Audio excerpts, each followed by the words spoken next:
Hello students, in this video we will be beginning with the fourth unit, that is AC and DC bridges. In this unit we will be studying about DC bridges for measurement of unknown resistance, under which we will be studying about Wheatstone's bridge and Kelvin's bridge.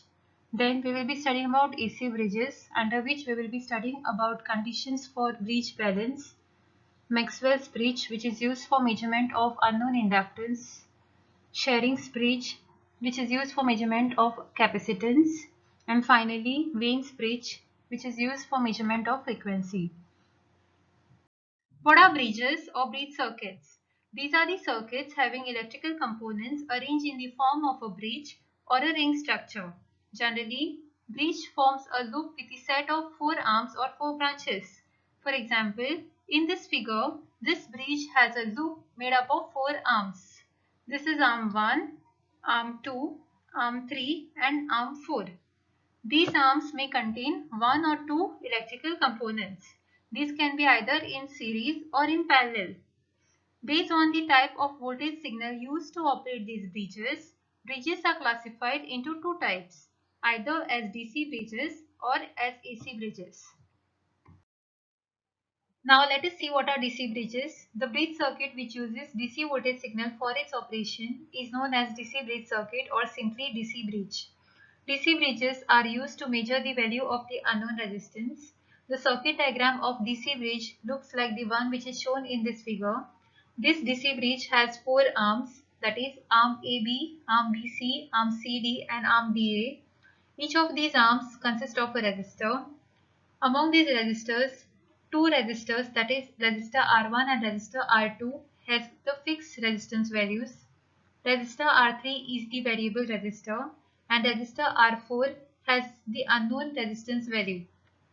This circuit is operated using DC voltage source V, which is placed in one of the diagonal arms, and galvanometer is placed in the other diagonal arm of the DC bridge. Galvanometer shows some deflection as long as bridge is unbalanced. This DC bridge can be balanced by varying the variable resistor R3 until the galvanometer shows null or zero deflection. Once the bridge is balanced, we can find the value of the unknown resistor R4 using the nodal equations. In this unit, we will be studying about 2 DC bridges. The first one is known as Wheatstone's bridge and the second one is known as Kelvin's bridge. The first bridge that we have to study is known as Wheatstone's bridge. This is a DC bridge as it requires a DC voltage signal for its operation and it is used to find the value of the unknown resistance R4 connected in the 4th arm of the bridge circuit. Let us see the construction of Wheatstone's bridge. Wheatstone's bridge consists of 4 resistors connected in 4 different arms of the bridge circuit. That is, resistor R1 is connected in arm AB, resistor R2 is connected in arm AD, resistor R3 is connected in arm BC and resistor R4 is connected in arm DC. Diagonal arm BD consists of a galvanometer and the other diagonal AC consists of DC voltage source of E volts. Here R1 and R2 are known resistors, R3 is the standard variable resistor and R4 is the unknown resistor. Now let us derive an equation to find the value of this unknown resistor R4. For this, let the currents flowing through the resistors R1, R2, R3 and R4 be I1, I2, I3 and I4. Directions of these currents are as shown in the figure. Let us assume that node B is at higher potential than that of node D. That means the current flows from node B to D through the galvanometer. That is, current flows from the higher potential to the lower potential through this galvanometer. We can find the expression for the unknown resistor R4 only when the bridge is balanced. Bridge is said to be balanced only when there is no current flowing through the galvanometer. That is, there won't be any current flowing through the diagonal arm BD. This will happen only when the potential at node B is equal to potential at node D. That is, VB is equal to VD. Practically, breach can be balanced by varying the resistor R3 such that there is no current flowing through the galvanometer. That is, current through the galvanometer, that is Ig, will be equal to 0. Once variable resistor R3 is adjusted such that there is no current flowing through the galvanometer, bridge is said to be balanced. When bridge is balanced, potential at node B is equal to potential at node D. This can be written as VB is equal to VD. That means E1 is equal to E2, where E1 is the potential difference between node A and node B, or it is the voltage drop across arm AB. Similarly, E2 is the potential difference between node A and node D, or it is the voltage drop across arm AD. Using Ohm's law, that is V is equal to IR, voltage drop across arm AB, that is E1, can be written as I1 into R1, where I1 is the current which is flowing through the arm AB, and E2 can be written as I2 into R2, where I2 is the current which is flowing through the arm AD. Thus, we have equation I1 into R1 is equal to I2 into R2. Write this equation as equation number 1. When there is no current flowing through the galvanometer, entire current I1 will flow through the resistor R3 or through the path BC. Therefore, current I1 is equal to I3. Value of this I1 current will be obtained using Ohm's law, that is I is equal to V upon R. In this case, voltage applied across the path through which current I1 is flowing is E. Hence, it will be E upon the total resistance through which current I1 is flowing. That will be equal to R1 plus R3. So, we get I1 is equal to I3 is equal to E upon R1 plus R3. Write this equation as equation number 2. Similarly, when there is no current flowing through the galvanometer, current I2 will also flow through the arm DC. Hence, current I2 is equal to current I4, and it is given by equation I2 is equal to I4 is equal to E upon R2 plus R4, where E is the voltage applied across this path and R2 plus R4 is the total resistance in the path through which current I2 is flowing. Write this equation as equation number 3. Substitute equation number 2 and 3 in equation number 1. Hence, we get E upon R1 plus R3 into R1 is equal to E upon R2 plus R4 into R2.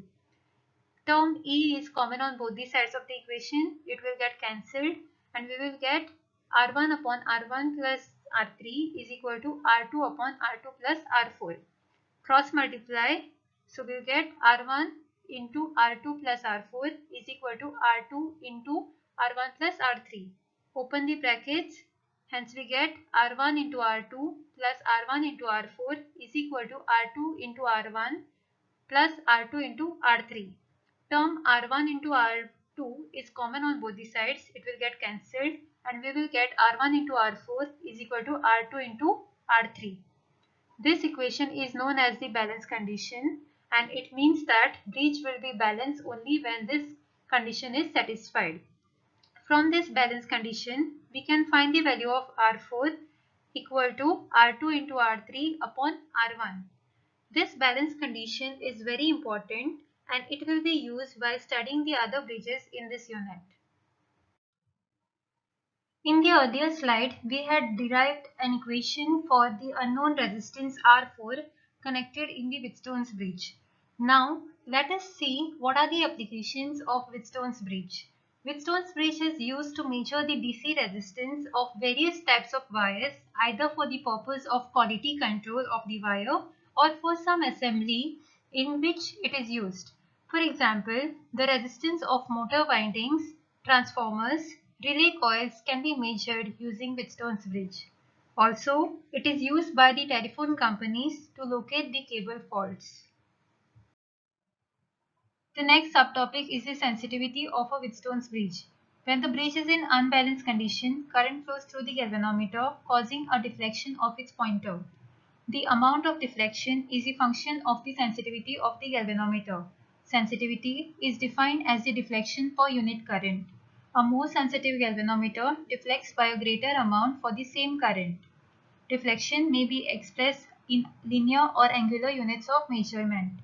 Sensitivity thus can be expressed either in units of millimeter per microamperes, which is a linear unit, or in degrees per microamperes or radians per microamperes. These two are the angular units of measurement. Total deflection D is given as sensitivity into current in microamperes. There are three limitations of Wheatstone's bridge. Let us see what are they. First one, for low resistance measurements, the resistance of the terminals or leads and contacts become very significant and they introduce error. Second one, for high resistance measurements, the resistance presented by the bridge becomes so large that the galvanometer is insensitive to the imbalance. Hence, the Wheatstone's bridge cannot be used for high resistance measurement in mega ohm ranges. Finally, the third limitation is the heating effect of the current through the resistance. This heating effect causes rise in temperature, which will change the value of the resistance in the arms of the Wheatstone bridge. Let us solve this numerical problem. Problem states that find the value of the unknown resistance Rx in a balanced Wheatstone's bridge, which has standard resistor values R1 equal to 10 kilo ohm, R2 is equal to 15 kilo ohm, and R3 is equal to 40 kilo ohm. So in this problem, we are given the values for the standard resistors R1 and R2. We are also given the value of R3 resistor, and we are asked to find the value of the unknown resistance Rx. We know that when the Wheatstone's bridge is balanced, condition for the bridge balance is given by the equation R1 into R4 is equal to R2 into R3. That is, product of the resistances in the opposite arms are equal. We can replace the resistance R4 in the fourth arm of the bridge by the resistance Rx. So we get equation R1 into Rx is equal to R2 into R3. Thus, unknown resistance Rx can be found using equation Rx is equal to R2 into R3 divided by R1. Substitute the values for the resistors R2, R3 and R1. So we get Rx is equal to 15K into 40K divided by 10K. K here means the kilo or 10 raised to 3. Substitute it. So we get 15 into 10 raised to 3 into 40 into 10 raised to 3 divided by 10 into 10 raised to 3. So the final answer after solving this is Rx is equal to 60 kilo ohm. Thus, the value of the unknown resistance Rx is equal to 60 kilo ohms. Next, we have to study about the Kelvin bridge. Kelvin bridge is the modification of the Wheatstone's bridge. So, why we require Kelvin bridge or the modified form of the Wheatstone's bridge? We had seen that Wheatstone's bridge can be used for measuring the resistance from few ohms to several kilo ohms.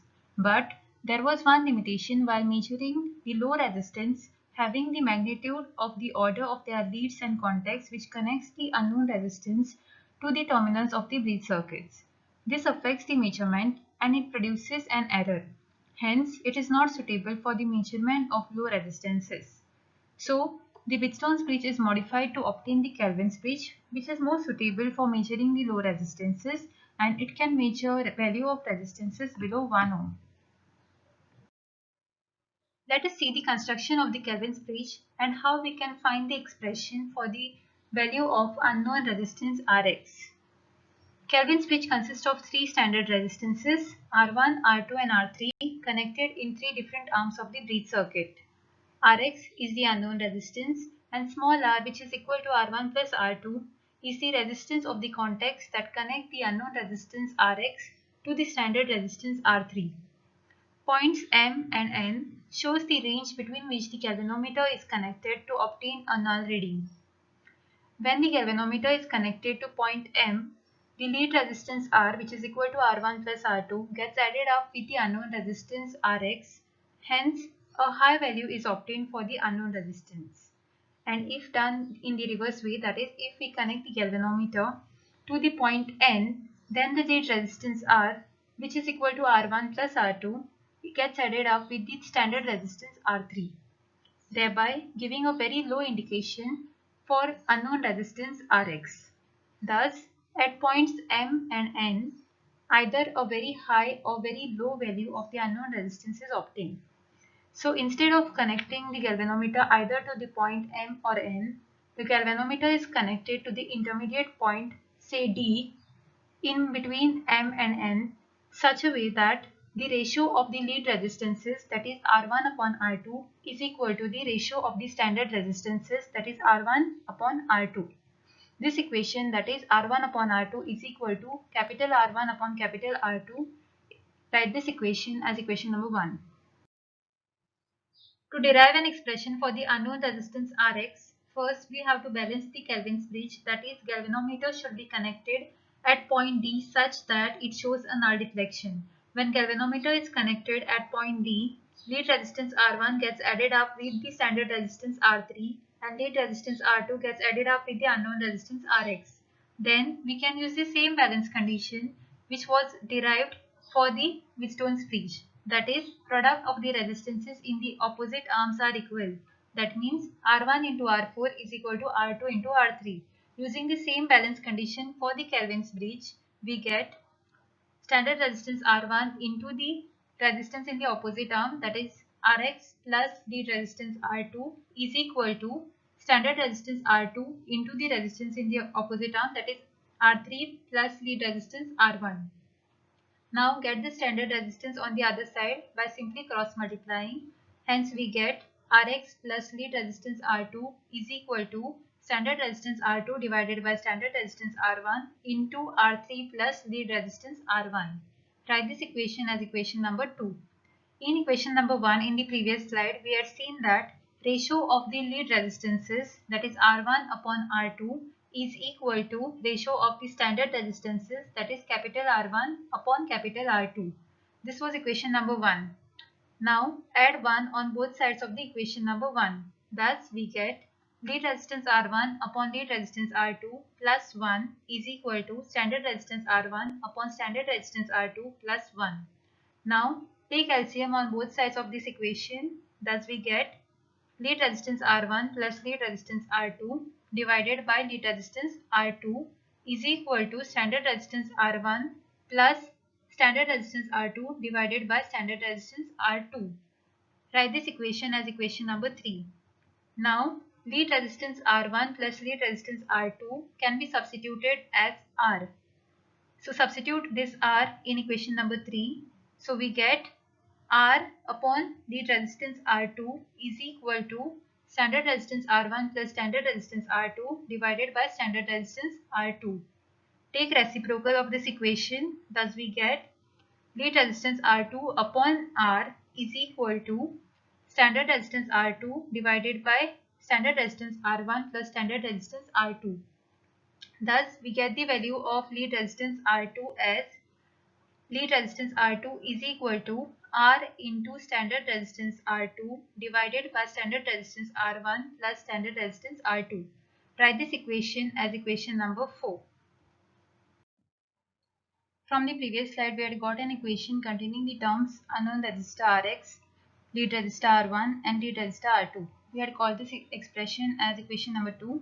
Also, we had got an expression for lead resistor R2 equal to R into standard resistor R2 divided by standard resistor R1 plus standard resistor R2. We had called this equation as equation number 4. Now let us continue with the derivation. We know that lead resistor R is equal to lead resistor R1 plus lead resistor R2.